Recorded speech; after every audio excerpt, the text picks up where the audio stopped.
Let's bring in now Senior Fellow with the American Culture Project and Visiting Fellow with the American Institute for Economic Research, Corey DeAngelis. Corey, abolishing the Department of Education, yay or nay? It's a fantastic idea. That department is an unconstitutional waste of time and money. It employs over 4,000 useless bureaucrats in D.C. And if we got rid of it, that money wouldn't just vanish like it does today. It would actually go back to the states in the form of block grants. You'd actually have more money for education because you wouldn't be wasting it on bureaucrats living in D.C. You'd actually spend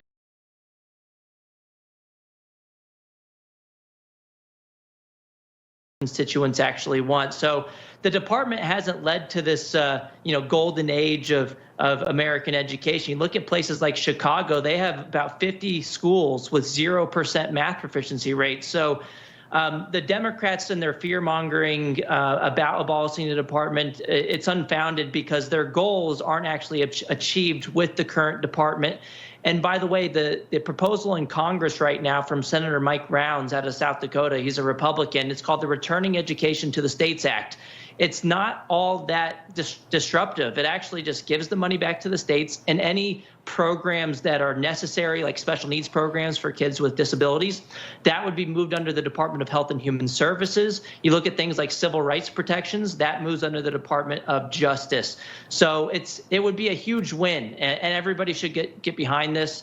Especially because the school system today is focused more on indoctrination than education, and they're spending a lot of money, and they're not doing a good job on math and reading. Oh, they're doing an absolute abysmal job. After school shut down during the COVID-19 crisis, we haven't recovered in our math and reading scores, and I don't know if we will, and I don't see what good the Department of Education is doing to bolster those scores. But to your point on Mike Rounds' bill, I mean, to abolish the Department of Education, you would need congressional support. I mean, is there congressional support for something this radical, especially in the Senate, where you need 60 votes?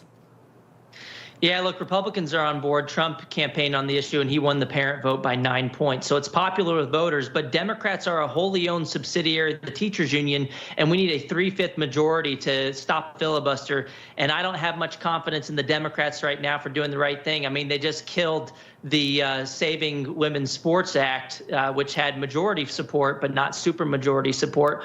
Hopefully the Democrats during the midterms will lose some of their seats under their insanity and voting against common sense legislation. They have no desire to reach across the aisle and do the right thing for the American public. So hopefully the composition of Congress will change. And I would really like Linda McMahon to get in there and body slam this unconstitutional department once and for all. But you're right, the reality is it would require an act of Congress. But if she can't kill it full swipe, maybe she could give it death by 1,000 cuts. And they're talking about things like ending millions of dollars in grants for diversity, equity, and inclusion programs. DEI must die. It has no place in the public education system in America. We should not be dividing kids based on immutable characteristics. That might be why we have such abysmal math and reading outcomes. They're telling kids that they're failures just based on their background characteristics. That nonsense needs to stop. And so, meanwhile, while the department still exists, I think Trump's doing the right thing with his other orders to stop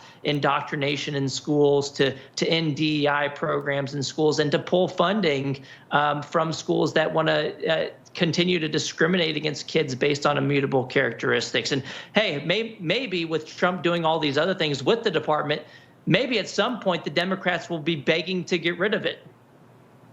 Well, one can only hope. Listen, I think that school choice is one of the civil rights, issues of our time. I live in the state of Virginia. Glenn Youngkin won largely on the issue of parental rights and parents being able to control and choose which school best services their children. I'd love to talk to you more about what individual states are doing on this, but we've run out of time. I really appreciate your insight, and let's hope that Linda McMahon hits the ground running. Corey DeAngelis, thank you so much for joining me. Absolutely. Thank you.